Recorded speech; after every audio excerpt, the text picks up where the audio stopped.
राधे राधे। जिसने भी चैनल अभी तक सब्सक्राइब ना किया जल्दी से सब्सक्राइब करें। एक सिंगल फिंगर टच और channel subscribe. Radhe Radhe. The gaming hub. उस गेमिंग जोन में तरह तरह के गेम्स अवेलेबल थे और अब तक दक्ष ने कई सारे गेम्स को खेल लिया था और इस वक्त वो इन फाइटिंग गेम खेल रहा था जिसमें उसके और उम्र के कई बच्चे थे। दक्ष काफ़ी एनर्जी के साथ गेम को खेल रहा था जिस वजह से उसकी उम्र के कई सारे बच्चे जल्दी आउट हो जा रहे थे, लेकिन दक्ष अभी भी उस गेम में एंड तक ही था। वहीं अंतरा उससे थोड़ी दूर खड़ी उसे देख के चीयर अप करते हुए मुस्कुरा रही थी। उसके चेहरे पर काफ़ी ज़्यादा स्माइल थी और उसने अपने फ़ोन को निकालकर दक्ष का वीडियो कैप्चर करने लगी। वहीं जो कुछ पेरेंट्स खड़े अपने अपने बच्चों को देख रहे थे, उनमें से एक औरत ने दक्ष को देखते हुए अंतरा से अपने इंग्लिश एसेंट में बोली, मानना पड़ेगा आपका बेटा गेमिंग में काफ़ी ज़्यादा स्किल्ड और स्मार्ट है। ये सुनकर अंतरा के चेहरे पर एक प्राउड स्माइल आ गई और वो दक्ष को देखने लगी। उसे पता था कि दक्ष का माइंड सेट दानिश के जैसे था। वो बचपन से ही काफ़ी एक्टिव और स्मार्ट था। अंतरा फिर उस औरत को उसी लहजे में जवाब देते हुए बोली, हाँ, उसका माइंड गेम्स में काफ़ी ज़्यादा स्किल्ड है। वहीं इस पर वो औरत भी मुस्कुराते हुए दक्ष को देखने लगी। इधर अंतरा दक्ष को वीडियो कैप्चर कर रही थी। कुछ देर बाद वो गेम भी एंड हुआ, जिसके बाद अंतरा उसके पास गई और उसने दक्ष को फिर हाथ पकड़ लिया। जिसके बाद उसने दक्ष को देखा। दक्ष का छोटा सा गोलू मोलू चेहरा गेम खेलने की वजह से पसीने से तर हो गया था। वो काफ़ी क्यूट लग रहा था। अंतरा प्यारी सी स्माइल के साथ अपने क्लच से वेट टिश्यू पेपर निकाला और दक्ष के चेहरे को पूरा साफ किया और प्यार से बोली, आज तो आपने बहुत मस्ती कर ली दक्ष। इस पर दक्ष अंतरा को देखकर बोला, हाँ मम्मा, क्योंकि डैडी मुझे जल्दी यहाँ लेकर नहीं आते, इसलिए जब मैं गेमिंग जोन आता हूँ तब मैं इसी तरह गेम खेलता हूँ। इस पर अंतरा बोली, हाँ, आप गेम बहुत अच्छा खेलते हो। इस पर दक्ष ने अपना सर स्माइल में साथ हिला दिया। जिसके बाद फिर अंतरा उसके हाथ को पकड़ते हुए बोली, अच्छा, अब दोपहर होने वाली है, अब चलो आप कुछ खा लो, आपको भूख लगी होगी ना। इस पर दक्ष अंतरा के हाथ को पकड़ते हुए सीरियस वे में बोला, हाँ माँ, आपको भी तो भूख लगी होगी ना, चलो आप भी कुछ खा लो। उसकी ये बात सुनकर अंतरा के चेहरे पर स्माइल आ गई और वो दक्ष के चेहरे को सहलाते हुए उसे लेकर वहाँ से सीधे कैफेटेरिया की तरफ चली गई। अंतरा जब वहाँ पहुँची तो उसने दक्ष को सोफे पर बिठाया और मेन्यू में दक्ष की फेवरेट डिशेस का ऑर्डर करने लगी। कुछ वक्त बाद वेटर ने सब सर्व किया। उसके बाद अंतरा उसे अपने हाथों से खिलाने लगी। दक्ष आज काफ़ी ज़्यादा खुश था और अंतरा के हाथों से खाने लगा। जिसके बाद दक्ष ने भी अंतरा को पिज़्ज़ा का स्लाइस खिलाया। अंतरा उसे खाते हुए बोली, अब हमने आमलेट सारा अब हमने ऑलमोस्ट सारे गेम्स यहाँ पे खेल लिए हैं। अब दोपहर होने वाली है और मुझे लगता है कि अब हमें यहाँ से चलना चाहिए, क्योंकि आपने बताया था कि शिवम अंकल ने बोला था कि आपको दोपहर तक घर वापस आना है। डैडी ने भी आपके तब तक आ जाएंगे और वो आपको वहाँ नहीं देखेंगे तो उन्हें भी हम पर शक हो जाएगा। इस पर दक्ष अंतरा को घूरते हुए देखते हुए बोली, मम्मा, आप डैडी से इतना डरते क्यों हो।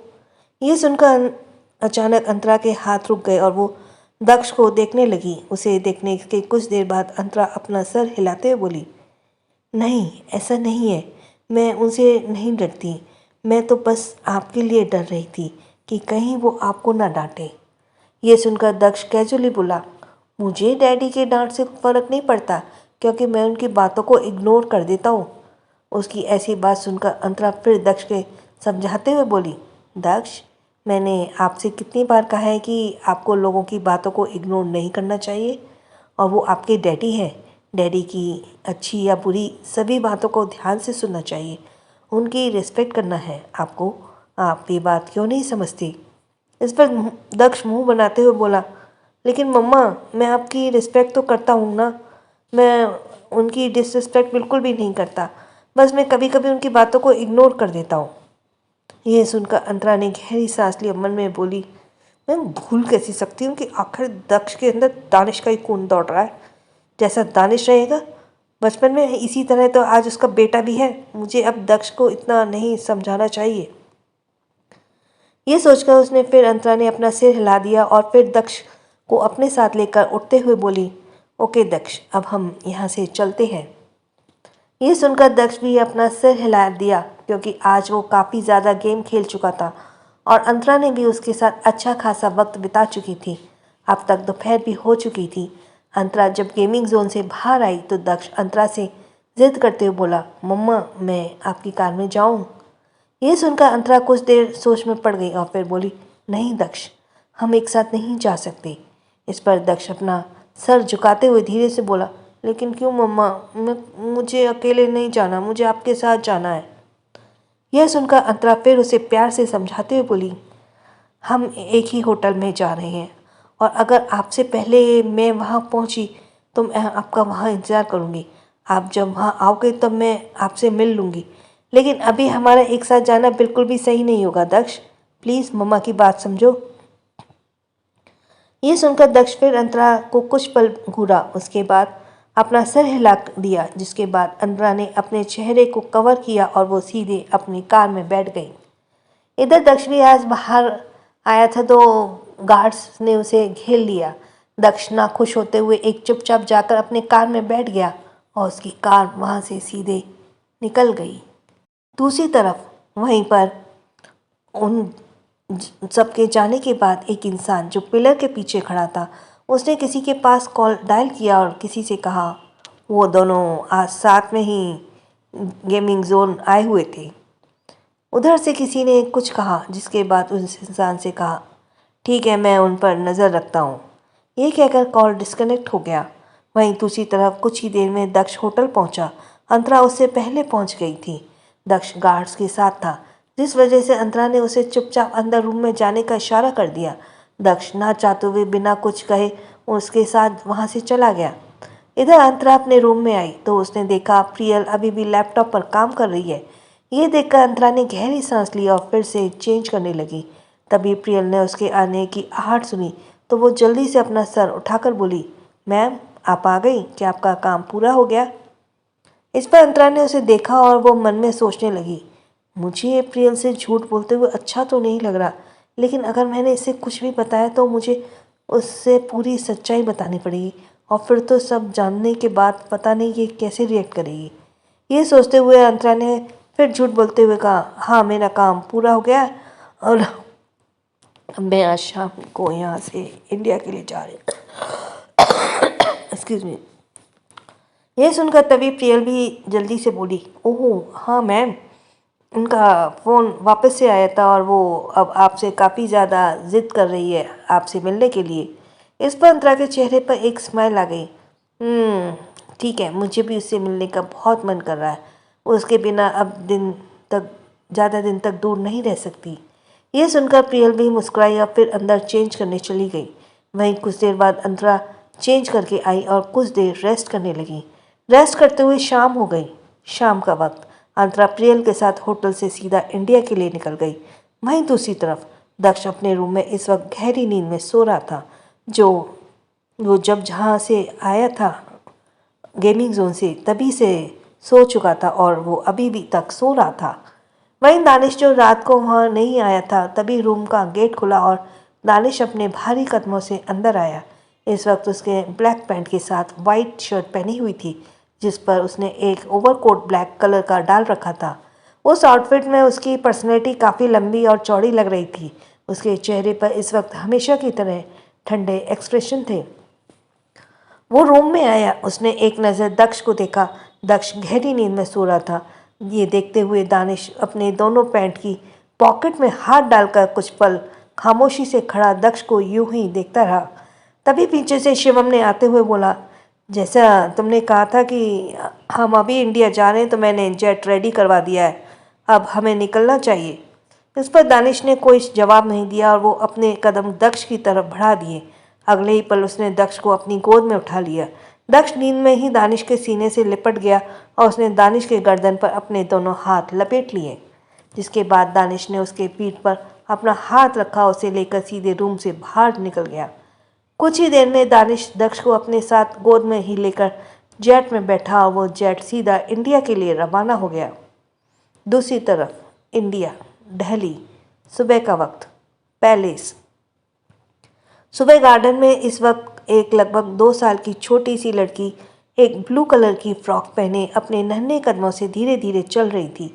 वहीं पिपाशा जी उसकी उंगली को पकड़ते हुए उसे धीरे धीरे चलाने की कोशिश कर रही थी। वो छोटी सी लड़की काफ़ी क्यूट सी थी। वो खिलखिलाकर मुस्कुरा रही थी। पिपाशा जी भी उसे मुस्कुराते हुए बात करते हुए बोली, ओ मेरी छोटी सी जीवा, अब चलना सीख रही है दादी सी। मेरी जीवा अब जल्दी जल्दी बड़ी हो जाएगी। ये कहकर वो पिपाशा जी मुस्कुराते हुए जीवा को गार्डन में चलाना सिखा रही थी। वहीं सोफे पर बैठी देविका जी एकटक जीवा को देख रही थी। उनके चेहरे पर कुछ उदासी के भाव थे। वहीं जीवा जब थक गई तो वो रोने लग गई, जिसे देखकर फिर पिपाशा जी उसे अपनी गोद में उठाकर आवाज़ लगाते बोली, ध्रुवी देखो जीवा रो रही है और इसे दूध पिला दो बेटा, इसे शायद भूख लगी होगी। वहीं ध्रुवी जो गार्डन में ही दूध की बोतल अपने हाथ में लिए आ रही थी, वो जीवा को रोते देखकर मुस्कुरा कर बोली, हाँ माँ, ये काफ़ी देर से भूखी है, मैं इसे फीड करा देती हूँ।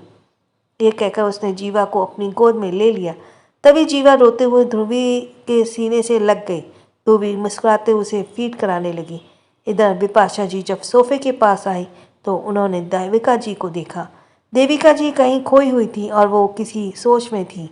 ये देखकर बिपाशा जी ने कुछ समझ नहीं आया और वो उसके पास बैठकर गहरी सांस लेने लगी। माँ, आप काफ़ी चुप लग रही हो, क्या आप बताएंगी कि आप क्या सोच रही हैं? इस पर देविका जी बिपाशा जी की तरफ देखते हैं और धीरे से बोली, बहू तुम्हें पता है कि मैं क्या सोच रही हूँ। वही ध्रुवी भी आकर उसके पास बैठ गई और वो दोनों की बात सुनकर समझ गई कि आखिर वहाँ कौन सी टेंशन का माहौल चल रहा था। जिसके बाद फिर बिपाशा जी उन्हें समझाते हुए बोली, माँ लेकिन आपके ऐसे परेशान होने का क्या, कुछ पहले जैसे ही हो जाएगा, बल्कि अब तो मुझे कहीं से उम्मीद भी नहीं लगती कि पहले जैसा कुछ भी होगा। वहीं उसकी बात सुनकर देविका जी उदास होते हुए बोली, मेरा परिवार टूट गया, कितने नाजों से मैंने इस ओबरॉय परिवार को संभाल कर रखा था, लेकिन पता नहीं किसकी काली नज़र लगी, मेरे परिवार टूट कर बिखर गया। काली नज़र की बात सुनकर अचानक ही बिपाशा जी के दिमाग में रेहाना का चेहरा आने लगा और वो मायूसी से बोली, मुझे तो लगता है इन दोनों को रेहाना की नज़र लग गई। उसी ने दानिश और अंतरा की ज़िंदगी में जहर घोला था और अब देखो वो जहर उन दोनों को पूरी तरह अलग कर गया और इस तरह दोनों अलग हुए कि उनका मिलना भी मुझे अब नामुमकिन लग रहा है। वहीं ध्रुवी भी उनकी बातों को सुन रही थी और वो बोली, माँ दादी ऐसा कुछ भी नहीं है, मुझे नहीं लगता कि किट्टू और दानिश जो है वो ज़्यादा दिन तक अलग रह पाएंगे या हमेशा के लिए अलग हो जाएंगे। तभी देविका जी बोली, लेकिन वो दोनों अलग क्यों हुए, मुझे इस वजह जाननी है। आखिर वो दोनों इस बात से अलग हुए, जहाँ तक मुझे पता है 2.5 साल पहले दक्ष को गोली लगी थी और उनकी वजह से हम सब परेशान थे और उस वक्त अंतरा को हमारे साथ होना चाहिए था, लेकिन उस वक्त वो हमारे साथ नहीं थी। और जब हमने दानिश से इस बारे में पूछा तो दानिश बिना कोई वजह बताए ही हम सबको साफ साफ कह दिया था कि अंतरा अब कुछ वक्त के लिए इस घर में नहीं आएगी। और इतना कहकर उसने आज तक कभी अंतरा का जिक्र इस घर में नहीं किया। और ये सब सुनकर हम पर क्या बीती उस वक्त हम ही जानते हैं। आखिर उन दोनों के बीच ऐसा क्या हुआ जो वो दोनों इस तरह अलग हो गए, हमें तो उसकी वजह भी नहीं पता। और अंतरा भी वापस इस घर में नहीं आई। उसने जरा भी नहीं सोचा कि उसका 1.5 साल का एक छोटा बेटा था, कैसे रहता उसके बगैर, और भी यहाँ से चली गई। उसने भी पीछे मुड़कर आज तक नहीं देखा कि दक्ष कैसे जी रहा है, कैसे रह रहा है। उसकी बातों में अब कहीं ना कहीं गुस्सा आ रहा था। उनकी बातों में वह ध्रुवी और बिपाशा जी को यह सुना रही थी, जिसे सुनकर ध्रुवी धीरे से बोली, दादी शायद बात काफ़ी गहरी हो और दानिश अभी इस बारे में आप सबको कुछ ना बताना चाह रहा हो। और जहाँ तक रही किट्टू की, तो बिना किसी वजह से तो किट्टू दक्ष से दूर नहीं होगी और ज़रूर किट्टी और दानिश के बीच कुछ तो ऐसा हुआ था जिस वजह से वो दोनों ऐसे अलग हो गए और अंतरा भी दक्ष से दूर हो गई। तभी बिपाशा जी भी बोली, तो क्या वे दोनों कभी एक नहीं होंगे? जहाँ तक मुझे पता चला है अंतरा आज लगभग 3 सालों से कहीं और रह रही है। दानिश ने हम सब से उसे मिलने से भी रोक रख दिया है, लेकिन फिर भी हमने सोचा था उससे मिलने को, पर हमें पता चला कि वो यहाँ से कहीं और चली गई है। अथर्व से भी हमने उसके बारे में पूछा था कि आखिर वो कहाँ रह रही है, तो उसे भी इस बारे में कुछ भी नहीं पता। और 2.5 साल हो गए हमें उसे देखे। क्या अब इसी तरह साल बीत जाएंगे और वो हमारे पास वापस नहीं आएगी? ये सुनकर ध्रुवी भी चुप हो गई। वहीं देविका जी फिर कुछ सोचते हुए बोली, दक्ष अब बड़ा हो रहा है, अब उसके स्कूल जाने का भी वक्त आ रहा है। उसे माँ की अब ज़रूरत पड़ेगी। वो अब इस वक्त अकेले नहीं रह सकता और दानिश भी अब उसे अकेले नहीं पाल पाता। मुझे भले ही हम सब हैं उसके लिए, लेकिन एक माँ की कमी हम कभी नहीं पूरी कर सकते। इसलिए दानिश जब यहाँ आएगा तो मैं उसे उसकी दूसरी शादी के लिए बात करूँगी। दूसरी शादी का नाम सुनकर ध्रुवी और बिपाशा जी हैरान हो गए और वे हैरानी से देविका जी को देखने लगे। फिर देविका जी जीवन दोनों को देखकर बोली, जीविका, मुझे पता है तुम दोनों क्या सोच रही हो। फिर देविका जी ध्रुवी और बिपाशा जी को देखकर बोली, मुझे पता है तुम दोनों क्या सोच रही हो, लेकिन मुझे इस वक्त जो समझ आ रहा है वह ही बोल रही हूँ। मैं अपने पोते को इस तरह अकेले ज़िंदगी बिताने नहीं देख सकती। तुम सब भले ही उसकी तकलीफ़ ना देखते हो, लेकिन मैं देखती हूँ वो जल्दी घर नहीं आता। दक्ष को भी वो अधिकतर अपने साथ ही रखता है। मेरे पोते और परपोते दोनों अपने में ही पूरी तरह गुम हो चुके हैं। वो दोनों तो जैसे ज़िंदगी जीना ही भूल चुके हैं। मैंने खुश तो उन दोनों को कभी कभी ही नहीं देखा। मैं चाहती हूँ कि उनकी ज़िंदगी में भी कोई आए जिससे वो दोनों वापस से जीना सीख जाएं। तभी ध्रुवी बोली, लेकिन क्या दानिश दूसरी शादी के लिए राजी होंगे? जहाँ तक मुझे पता है दानिश कभी दूसरी शादी नहीं करेंगे और दक्ष तो कभी किसी को और को किट्टू की जगह नहीं दे पाएगा। उनकी बात सुनकर बिपाशा जी हाँ में सिर हिलाकर बोली, हाँ माँ, ध्रुवी सही कह रही है। मुझे लगता है उन दोनों को बीच कोई गलतफहमी हुई है और हमें इस गलतफहमी को दूर करने की कोशिश करनी चाहिए और अंतरा को वापस यहाँ पैलेस में लाना चाहिए और हमें दूसरी शादी का ख्याल भी अपने दिमाग से निकाल देना चाहिए। तभी देविका जी गुस्से में बोली, मैं तुम दोनों की बात समझ रही हूँ, लेकिन अब लगभग 3 साल बीत चुके हैं। जब 3 सालों में अंतरा वापस लौट कर नहीं आई तो ना ही उसे दक्ष से मिलने की कोशिश की और दानिश की ज़िंदगी में वो वापस आई तो मुझे नहीं लगता कि अब कभी उन दोनों के बीच कुछ ठीक होगा। ज़रूर बहुत बड़ी बात रही होगी, तभी तो ऐसे छोड़ कर गई और दानिश ने भी उसे ढूंढने या वापस लाने की कोशिश नहीं की। इसलिए अब अच्छा यही होगा कि हम दानिश की दूसरी शादी कर दें और दक्ष को भी दूसरी माँ मिल जाएगी। मैं जानती हूँ शुरुआत में दक्ष दूसरी लड़की को अंतरा की जगह नहीं दे पाएगा, लेकिन धीरे धीरे वो सब समझ जाएगा कि अंतरा अब उसकी ज़िंदगी से पूरी तरह जा चुकी है और दानिश भी उस लड़की को अपना लेगा। मैं उससे बात करूँगी। ये कहकर देविका जी अपनी जगह से उठी और वो अंदर चली गई।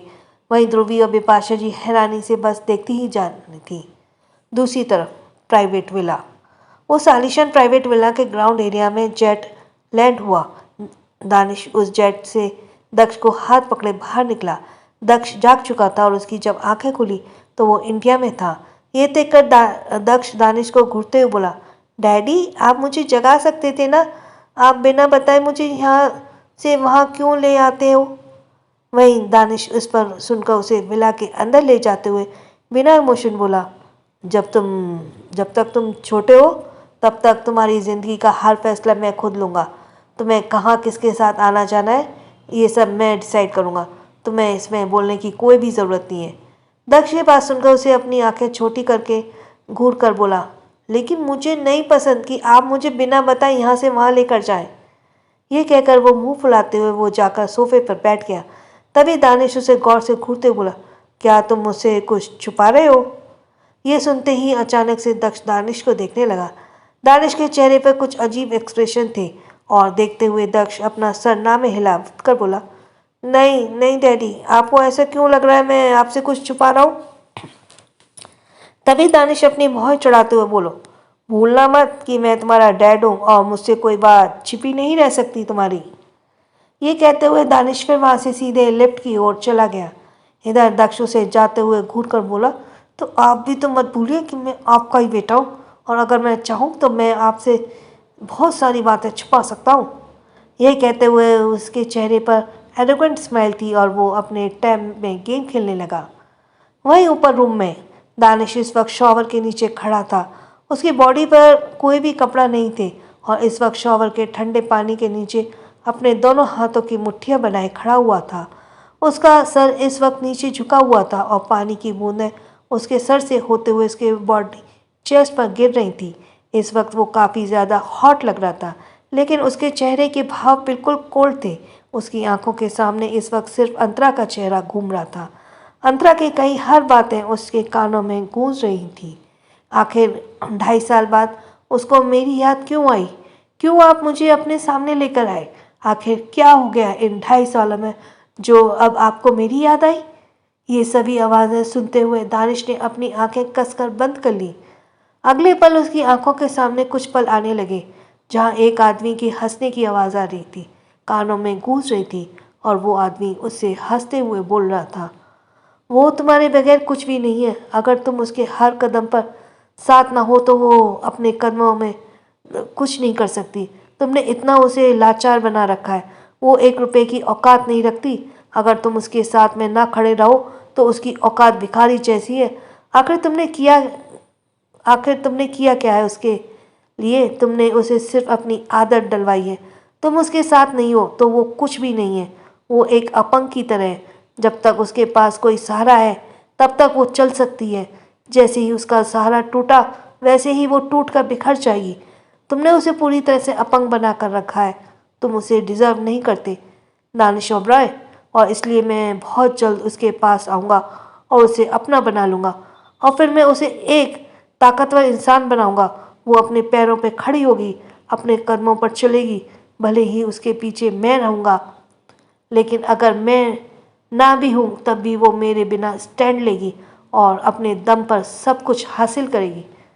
तभी दानिश गुस्से से अपने हाथों को वॉल पर एक जोड़ पर पंच करते हुए सर्द आवाज में बोला, नहीं होने दूंगा उसे मैं किसी और की। वो सिर्फ मेरी है, बचपन से लेकर आज तक उसे सिर्फ मैंने खुद के लिए संभाल कर रखा है। उसे ही भले अब मेरी ज़रूरत नहीं है, बट मैं उसे किसी और की ज़रूरत भी नहीं बनने दूंगा। मेरी सिली गर्ल सिर्फ मेरी है। नो मैटर कि वो अब कामयाब हो चुकी है, लेकिन उसका वजूद कल भी मुझसे जुड़ा था और आज भी मुझसे जुड़ा है। ये बोलते हुए दानिश की आंखों में एक पागलपन सवार हो गया और उसके हाथों में टप टप करके खून बहने लगा और शावर के पानी में मिलकर नीचे टाइल पर फ्लोर पर गिर रहा था। लेकिन इस वक्त दानिश की आंखों में कोई भी एक्सप्रेशन नहीं थे। कुछ देर बाद वो फ्रेश होकर बाहर आया। उसके बाद वो सीधे क्लोजेट में चला गया। थोड़ी देर में वो चेंज करके बाहर आया। इस वक्त वो डार्क ब्लू कलर के आउटफिट में था। वो रूम से बाहर सीधे नीचे गया। हॉल में जब वो गया तो उसकी नज़र सोफे पर गई। सोफे पर इस वक्त दक्ष गेम खेलते खेलते सो गया था।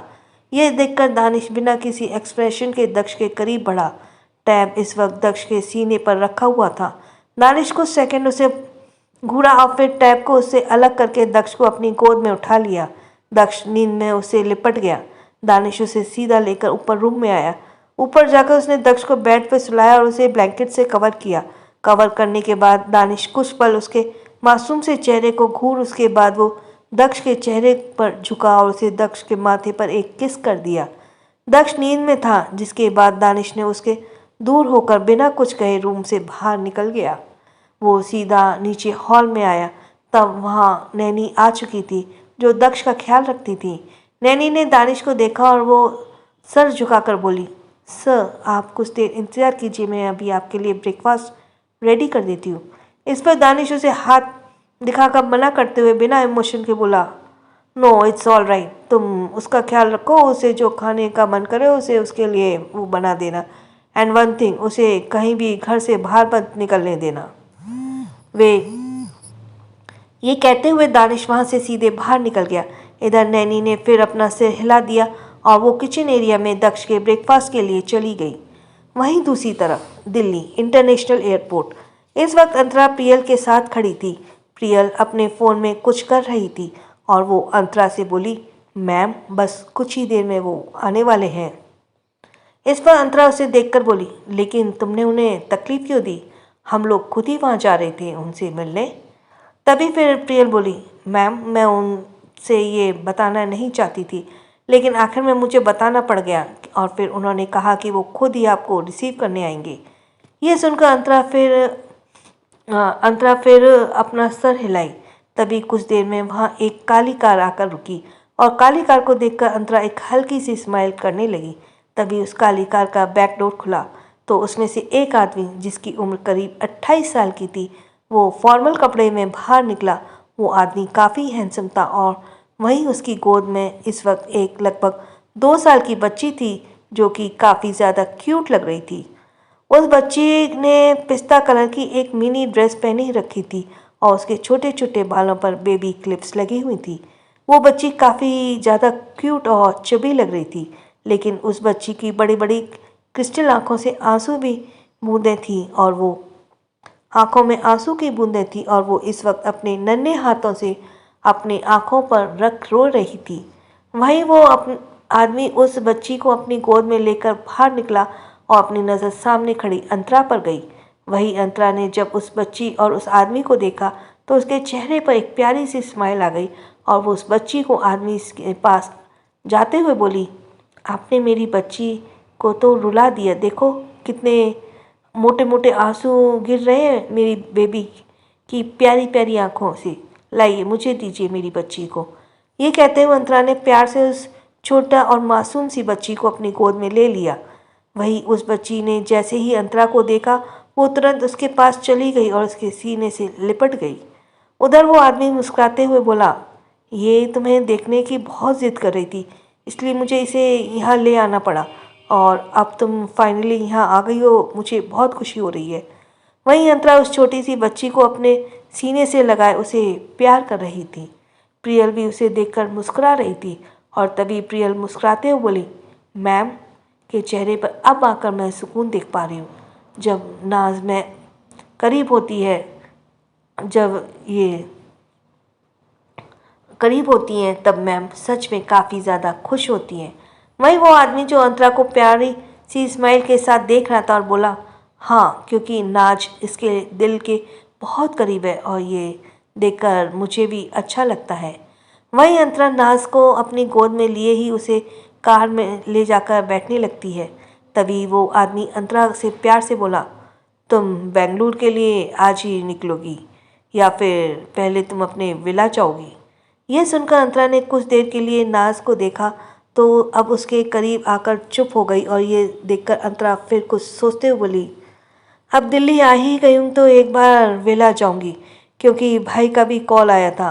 भारद्वाज कॉर्पोरेशन में कुछ इम्पोर्टेंट काम है, मैं सोच रही हूँ अब वो भी सेटल करके ही फिर सीधे बेंगलोर जाऊँ। इस पर फिर से वो आदमी बोला, ये तो अच्छी बात है क्योंकि मैं भी कुछ वक्त के लिए दिल्ली ऑफिस में काम से आया हूँ, फिर हम दोनों साथ ही बेंगलोर जाएंगे, तब तक तुम भी नाज के साथ कुछ अच्छा वक्त बिता लोगी। ये सुनकर अंतरा खुश होते हुए बोली, क्या आप यहाँ कुछ वक्त तक रुकेंगे? फिर तो मैं बहुत अच्छी तरह से अपनी नाज के साथ अच्छा टाइम स्पेंड करने का मिल जाएगा। इस पर वो आदमी मुस्कुराया और फिर हाँ में सिर हिला दिया, जिसके बाद वो आदमी उस साइड से जाकर बैठ गया। प्रियल पैसेंजर सीट पर बैठ गई और फिर वो कार वहाँ से सीधे निकल गई। इधर उस कार में जाने के बाद एक आदमी जो दीवार के पीछे काले कपड़े में खड़ा था, उसने अंतरा के नाज से उस आदमी के एक साथ कुछ पिक्चर्स क्लिक कर चुका था और वो किसी के पास सेंड किया, जिसके बाद उसने किसी को फ़ोन किया और फिर धीरे से बोला, ये उस बच्ची के साथ उस आदमी के साथ काफ़ी खुश थी, मुझे लगता है कि वो उन्हें पहले से जानती हैं। ये सुनकर उधर से किसी ने कुछ नहीं कहा और कॉल कट कर दिया, जिसके बाद वो आदमी वहाँ से चला गया। उसी वक्त अल्फ़ा ग्रुप में सीईओज़ कैबिन अचानक से वहाँ एक तेजी से ये कुछ टूटने की आवाज़ आई। उस आवाज़ से वो कैबिन पूरी तरह शांत पड़ गया। वहाँ ऋतिक शिवम के साथ बातें करने हुए आ रहा था, लेकिन कैबिन के अंदर से कुछ टूटने की आवाज़ सुनकर वो दोनों एक दूसरे को देखने लगे और फिर शिवम जल्दी से बोला, ये दानिश पागल हो गया है। और फिर वो दोनों केबिन में एंटर होते हैं और केबिन का हाल देखकर वो एक तरफ चुपचाप खड़े हो जाते हैं। राधे राधे।